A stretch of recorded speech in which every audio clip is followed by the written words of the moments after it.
Welcome to the AI Hustle Podcast, the podcast where we break down the latest in AI news, tools, and interview experts helping you hustle and do more using AI.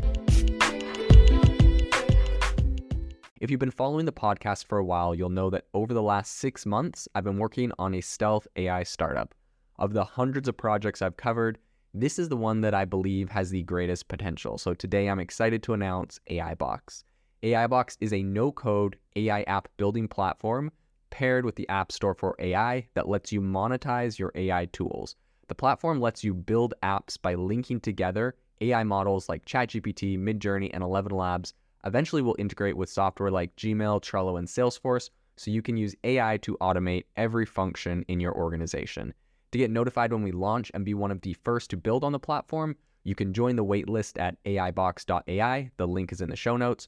We are currently raising a seed round of funding. If you're an investor that is focused on disruptive tech, I'd love to tell you more about the platform. You can reach out to me at jaden@aibox.ai. I'll leave that email in the show notes. Cognaize has just announced they've raised $18 million to help train a better LLM for the finance sector. And their idea here is one that they say is actually going to be keeping people, in the loop more. So today on the podcast, we're going to be diving into what exactly they plan on doing, what they're going to spend the money on, and the implications we see for this in the future of AI. So to kick this off, I want to say that I believe the fintech industry has seen some really massive evolution recently. I think this is definitely due to, in large part, artificial intelligence and a lot of other emerging tech that has come out. I think you can see things like, neobanks crafting individualized customer experiences to analysts building predictive investment models. And I think the AI has really found some solid footing in the AI sector. So, what's the catch? I think most of the AI-driven operations still largely hinge on structured data, which is leaving an unexplored goldmine of unstructured data that could further streamline a lot of these processes. And so that is really where Cognaize comes in. So they are a startup from New York, and they are looking to, ride this wave by pioneering a hybrid approach. So their platform targets essentially the processing of unstructured data for financial AI applications and integrates a human touch to essentially refine the process. Of course, they just announced their $18 million in funding. They're using that to scale their business. They're already serving a lot of major clients. They have some top-tier credit rating agencies. They have some insurance companies, and they also have several financial service businesses. So the funding round, it was actually led by Ergonautic Ventures. They had Metaplanet and some other undisclosed investors that joined in.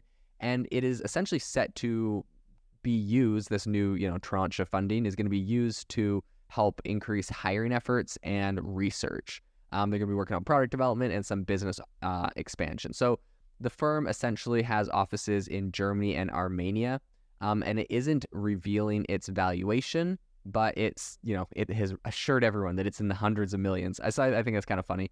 They announce how much they're raising, not announcing the valuation. It's curious. Anyways, leading the charge on this is Vehi Adonius. That's the startup's founder, who he is the CTO and the CPO. And he's no stranger to the fintech realm. So he actually previously launched a firm that offered a credit investment, analytics, and also risk management. Ultimately, that was acquired by Moody's, which is, a very big credit analysis company. So, big kudos to him for creating a company that was acquired by someone so big. His philosophy that AI can accomplish things humans can't, but can never replace human intuition is pretty much ingrained in his company's operations. So I think despite the data that is now available in the finance industry, there's a ton of it. I think it is often only structured data that's actually used. So the goal with this new, with this startup here with Cognaize is really addressing this imbalance by developing a deep learning platform trained on financial models and an assortment of 1.3 million documents, which is, they're using SEC filings, ESG documents, to, loan applications and a lot of others.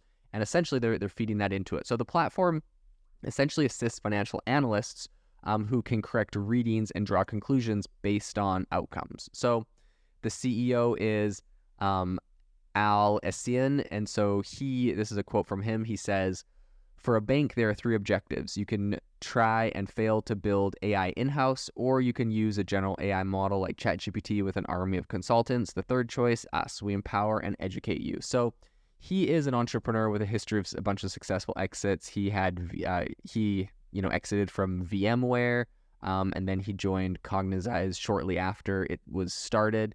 Once his aerial imagery analytics firm, Intellinair, found its successor. So while tech giants like OpenAI, Google, and Anthropic are making some, I would say, fairly significant strides in general AI, smaller and more specialized players like this, I think, are going to be able to find a real niche in the market that is going to appeal to people.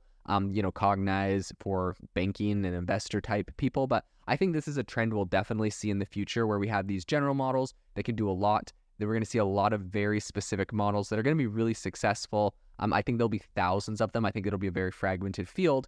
And that's really the way that you get the best results. And so specific niches will know specific models and use them religiously, because they just do so much better than a general model at what they're trying to do. So they actually said, or one of their investors, who is Viken Duzjan from Ergonomic Ventures, he said, "We're excited to join forces with Cognaize as they harness AI and large language models to revolutionize finance."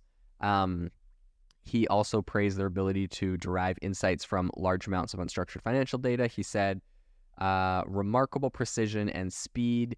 And really, he thinks that this is going to lead to better decision-making, risk assessment, and the discovery of patterns, which previously were hidden by complexity and also just human error. So Metaplanet's managing partner, which is Ru Mijad, he also has some enthusiasm. He said that their inevitable growth and its ability to deliver repeatable, measurable value through AI and finance was really exciting. And so as much as AI has really disrupted, I think, the financial landscape, I think that this company really believes that there's going to be room for a really kind of nimble, focused enterprise player like Cognaize.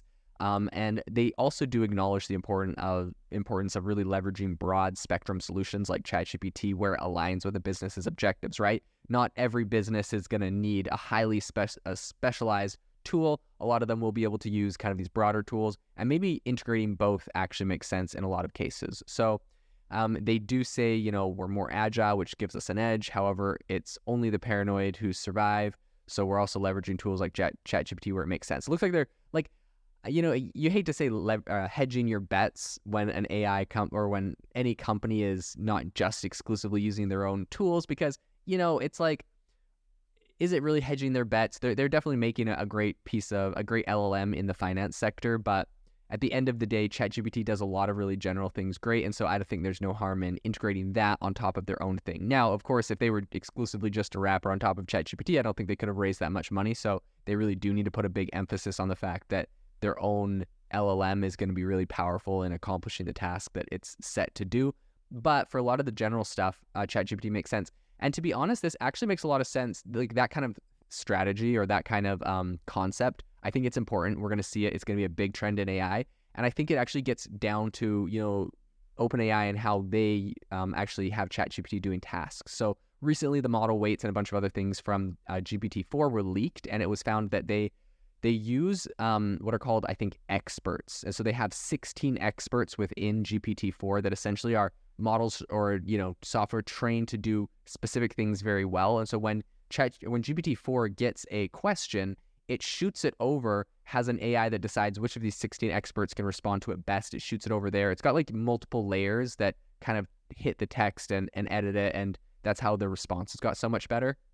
And so following that same kind of concept with this, I think creating any sort of tool, so let's say this is finance tool, someone asks them a financial question, it can be fed into ChatGPT to determine what kind of question it is, what is going to answer its question best, and then ChatGPT could spit it over to their own model that's going to really do some of the heavy data crunching and algorithmic detection or whatever their financial tool does. But I think leveraging ChatGPT and integrating the two together honestly is still a good play, because otherwise they would literally have to try to recreate ChatGPT in a sense, and also build their own. So I think a double integration like this makes sense. It's the same pattern ChatGPT and OpenAI are using. It's just they're able to really refine it, and it's going to be the equivalent of, instead of having 16 experts in GPT-4, there's going to be 10,000 experts, and all of these people might layer themselves like with OpenAI and ChatGPT to get like the first layer, send it over to them, and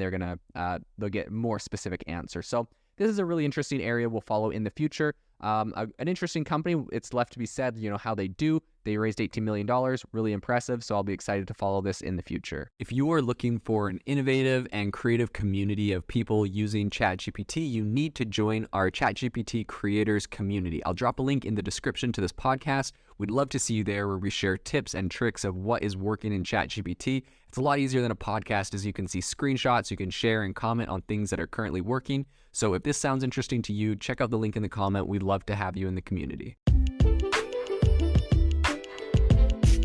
Thanks for tuning in to the AI Hustle podcast. If you could do us a massive favor, we would really, really appreciate it if you could leave us a review wherever you get your podcasts. This helps people find the podcast. It helps people know this is a good place to go. And we would really, really appreciate it, as it helps us continue to bring on incredible guests and share incredible content for you to listen to.